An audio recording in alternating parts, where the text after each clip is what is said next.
மேல பார்க்கக்கூடிய இந்த தம்பியினுடைய பெயர் யுவராஜ்.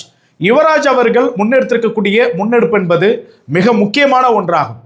இந்த மண்ணில் போதை பழக்கம் என்பது மிகப்பெரிய அளவில் ஊடுருவி கொண்டிருக்கக்கூடிய இந்த தருணத்தில் போதை பழக்கத்திற்கும் புழக்கத்திற்கும் எதிராகவும், மேலும் இந்த மண்ணில் வாழ்ந்து மடிந்த மாவீரன் வீரப்பனார் அவர்கள் வாழ்ந்து மறைந்து பல ஆண்டுகளாகியும் இன்னும் அவருக்கு ஒரு மணிமண்டபம் எழுப்பவில்லை என்கிற ஒரு கோரிக்கையை முன்வைத்தும் தமிழக அரசு மது புழக்கம் மற்றும் பழக்கத்தை முற்றிலுமாக ஒழிக்க வேண்டும் என்றும், வாழ்ந்து மறைந்த காட்டை ஆண்ட சிங்கம் வீரப்பனார் அவர்களுக்கு ஒரு மணிமண்டபம் கட்டிட வேண்டும் என்கிற ஒரு கோரிக்கையினை வலியுறுத்தி தம்பி யுவராஜ் அவர்கள் திருத்தணியிலிருந்து வீரப்பன் ஐயா அவர்களுடைய சமாதி வரைக்கும் நடைபயணத்தை மேற்கொண்டிருக்கிறார்.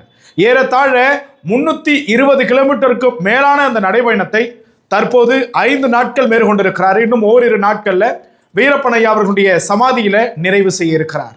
இப்படியான ஒரு முன்னெடுப்பு என்பது பலரையும் வியக்க வைத்திருக்குது.